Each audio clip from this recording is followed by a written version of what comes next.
Fishing with Johnny Johnson has been brought to you by Hatch Toyota, generations moving forward.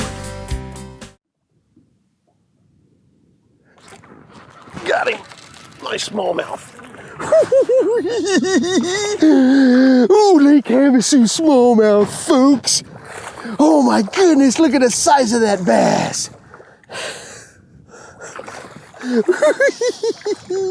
I got you, didn't I, buddy? Huh? Did we get you? Come on now, you're done. Come on, you're done.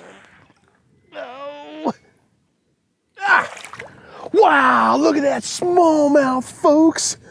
2.5 pound smallmouth right there. That's a big male right there. Lake Havasu bass, springtime fishing. My goodness, look at that fish. Beautiful. Gotta let her go though. Let him go, get him back on the bed. And that was a lot of fun. I'm gonna tell you something. This is the time of year that I just love. I always can't wait for this time of year because especially to get down here at Lake Havasu because the water is so crystal clear. Even with the wind chopping like it is, it actually helps us because it shadows us from the fish. And I love that part of it. You can have a lot of fun fishing this way. And right now the big craze is definitely sight fishing. And if you've never tried it before, it's a lot of fun. But it is the time of year where you honestly need to let these fish go so they can reproduce. Have some fun, but let them go. It's a lot of fun. This time of year is the time of year where these fish actually, they get up on beds in the springtime when that water temperature hits the smallmouth. When that water temperature hits around 58 degrees, they'll start moving up in the shallows and making beds. And they actually kind of get up there a little bit before the largemouth do. What I'm using right here is a 3/8 ounce tungsten weight. I got a little bobber stop up on the front here with a little bead, and I bring it up just a little bit. I don't cinch it all the way down, but that bobber stop really holds that weight down there where it'll actually pull the bait right down. And there's no guesswork with whether the bait's way up here and the bait's way up here or the weight's here. It just follows it all the way down real nice having that bobber stop on the front, a little bead for a little clack, little crawdad type of clack there. And I'm using white because this is the time of year where they're not feeding. You know, you gotta get up there, you gotta throw in the bed, they're mad, they don't want nothing in the nest, and they bite it. And you have to be able to see where your bait is at all times. And so that's real key to this kind of fishing because they'll pick the bait up and spit it out as soon as they pick it up, just out of the nest. And some fish will move off with it and spit it out of the nest. Some fish will just pick it up and blow it out. So you really have to watch because they don't hold on to it for very long. It's not one of those type of techniques where you want to go, oh, let's wait to see if I feel him again. You know, you have to set the hook on these fish when you know the bait's moving. So that's why I like to use white. Now, the very first time I start fishing and I'm going down the bank, and I really prefer with these smallmouth if I can throw a drop shot rig on them because it's the simplest way to catch them without having to do anything. You can find little dark spots. When the wind's blowing and you're not right on top of these fish, you know I'm wearing yellow. This is the wrong kind of shirt to wear when you're sight fishing. You want to be wearing more camouflage type stuff. You want to use blue, greens, browns. That's what you want to have. You don't want to have a bunch of bright colors on. So really, I'm doing this for the show purposes, but I mean, realistically, if I was out here just fishing, I'd definitely be in a little bit more camouflage where they can't see me sneaking up on them. But this is the drop shot.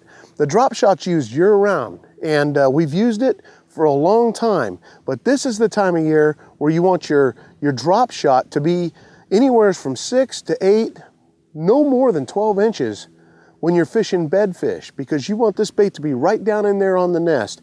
You don't want to use the long leaders on this drop shot this time of year, and that's a mistake a lot of guys do, and they wonder why they're not getting bit as much with the drop shot.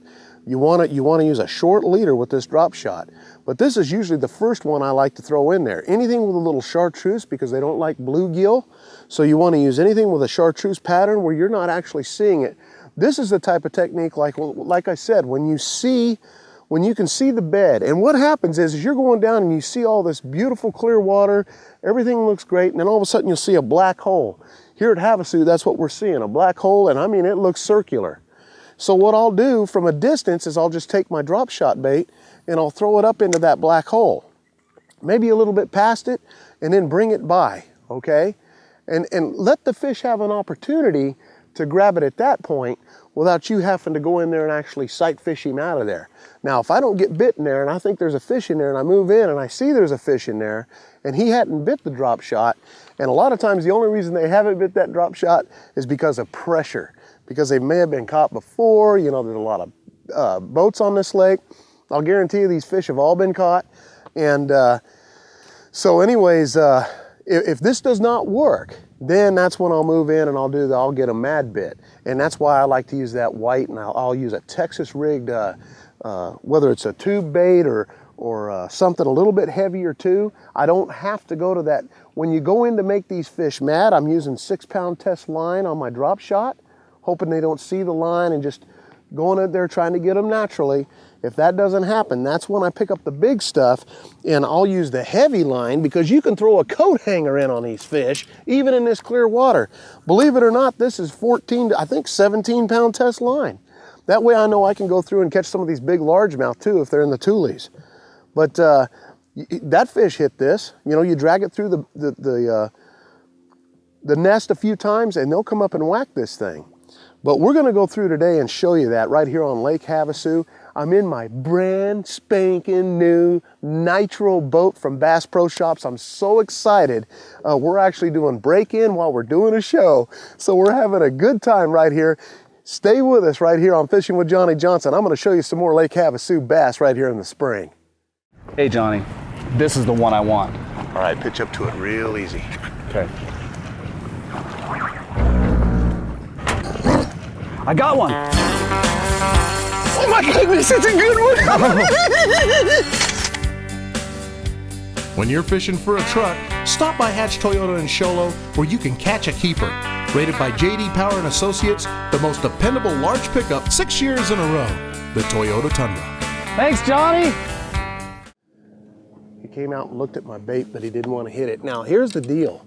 You got to remember, the drop shot only works great when these fish have not seen it yet, when they haven't been as bothered as they have. These fish down this bank have probably been hammered by tournament fishermen and you know, just pleasure fishermen and stuff. So they've already seen all this stuff. So now, you know, they'll follow that out, but they won't actually hit it. They're a little bit more timid about doing that. Throw something in there, maybe get a little bit more aggressive with them here. See if they'll go after it.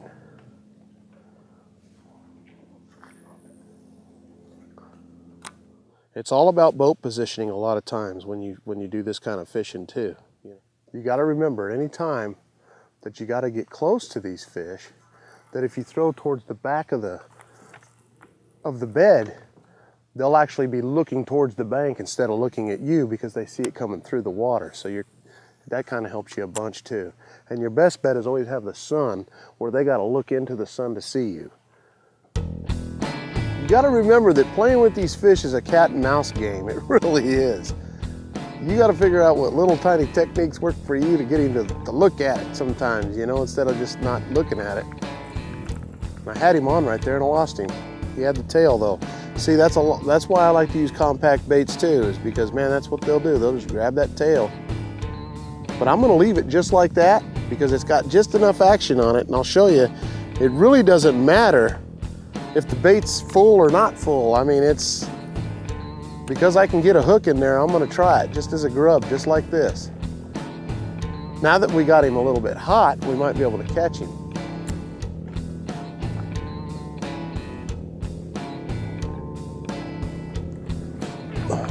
And see, he's even whacking that as it's falling down in there.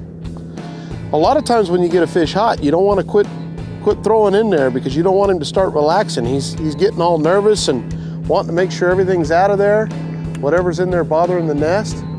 So you want to keep throwing in there, because once you stop, he'll calm down, and then it takes you a while to get him hot again. Just like that. Nice fish too. Look at that, he hit half a grub fish.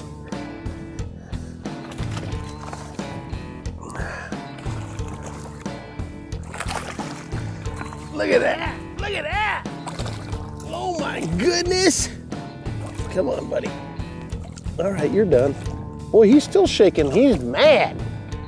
He is so mad. Look at that. Look, see how you barely get him hooked? Slap me in the face with your tail. But that's what it is right there. Just a big old 1 3/4 male. Nice fish. But they'll just grab the end of it and spit it out. They're not there for a feed strike. So it really doesn't hurt a lot of times when you get them hot and they just take the tail off your bait. As long as you get your hook in there, keep it going in there. And they're gonna go after it. Another cool thing about sight fishing, and this is one secret I will give up, and a lot of pros know this, but some don't, and for you folks at home probably don't know, when you're sight fishing a lot of times, the old standard thing, and we all learned this growing up fishing, is that these fish move back to the backs of the coves, and I see boats all day long blowing to the backs of these coves.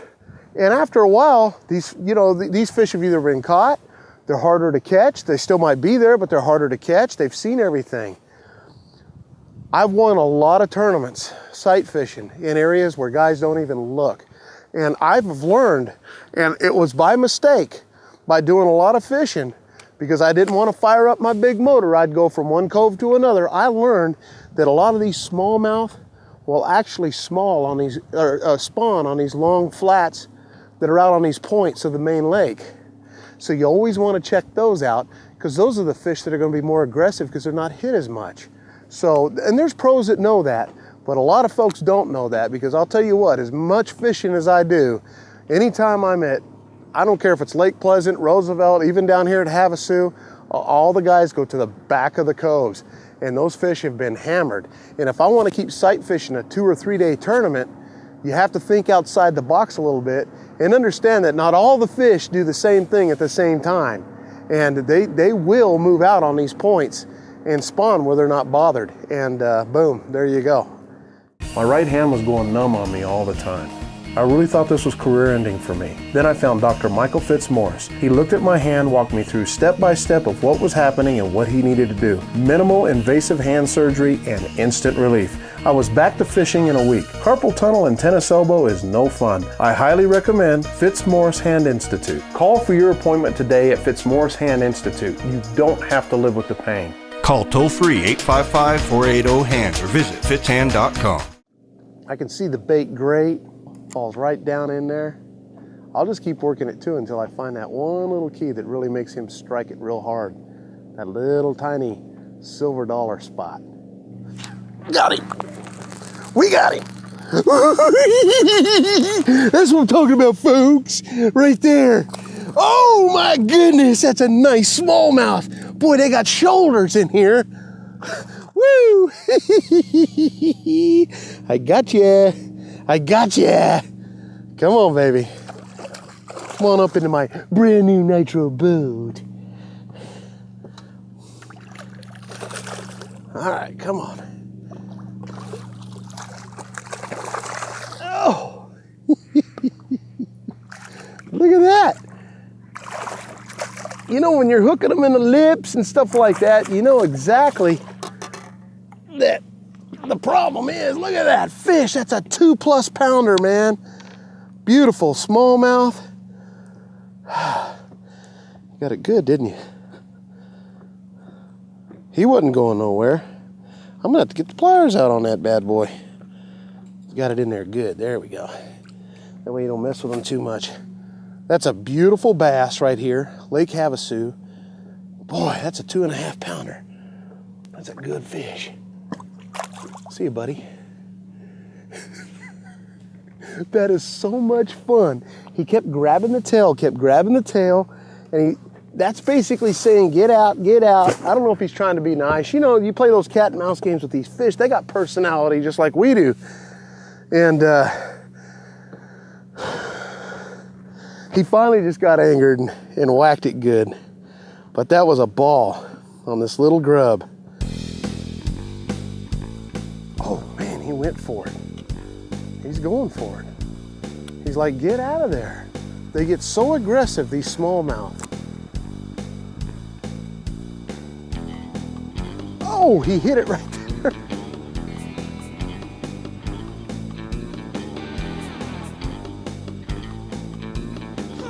Got him. We got him, good one. Oh my goodness, that's a 3. That's what I'm talking about, folks. Look at that fish. Huh? That is what I'm talking about. Half-eaten grub and all. Come on, buddy. Oh, he's a beautiful, beautiful bass. Oh, right in the lips. Come on, buddy. Come on. All right, you got it. You got it. No. Come on. No. You ain't throwing my hook. I can't get my thumb down there. There we go. And he's been caught before because my thumb just went right through where he's been caught before. So that fish is aggressive again. 3-pounder. How about that, folks? Oh my goodness. Oh, beautiful smallmouth bass. Let him go, they'll go right back. He's been caught before. That's from that product of catch and release. If that don't light your fire, nothing will.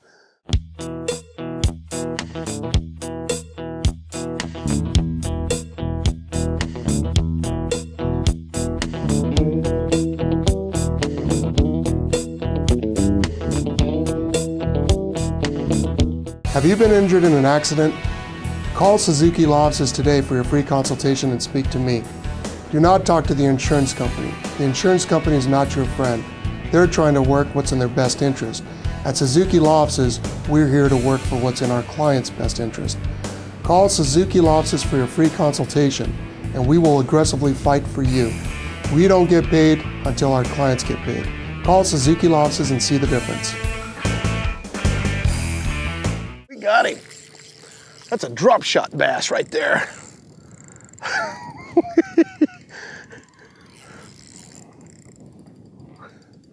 Come on, baby.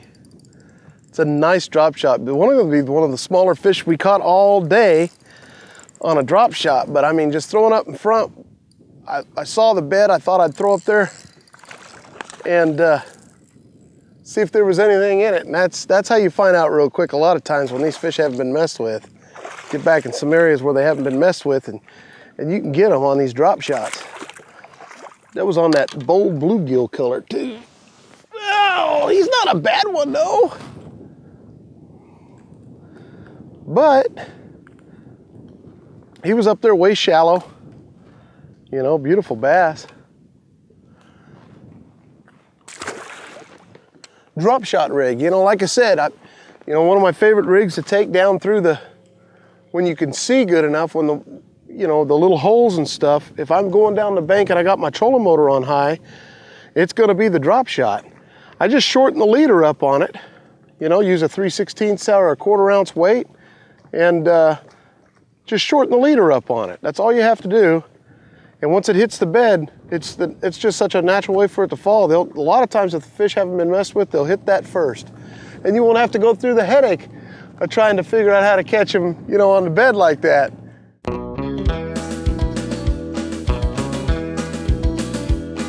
Hey folks, for my tip of the week, the one thing I want to tell you is anytime you come by a bed that's got a male and a female rubbing together, you might as well go to the next bed. You're wasting your time. They got other things in mind, and you'll catch a lot more fish a lot quicker just moving to the next bed. He's hitting it right in the right. I'm finding a sweet spot. A lot of times that's all it takes, is just finding that little spot. If they're not aggressive at all, just finding that little sweet spot. Just keep dragging that lure right where you know he's gonna bite it. Got him. I got him that time. Nice fish. Oh my goodness. Look at that. Woo! Beautiful bass. All right. Come on.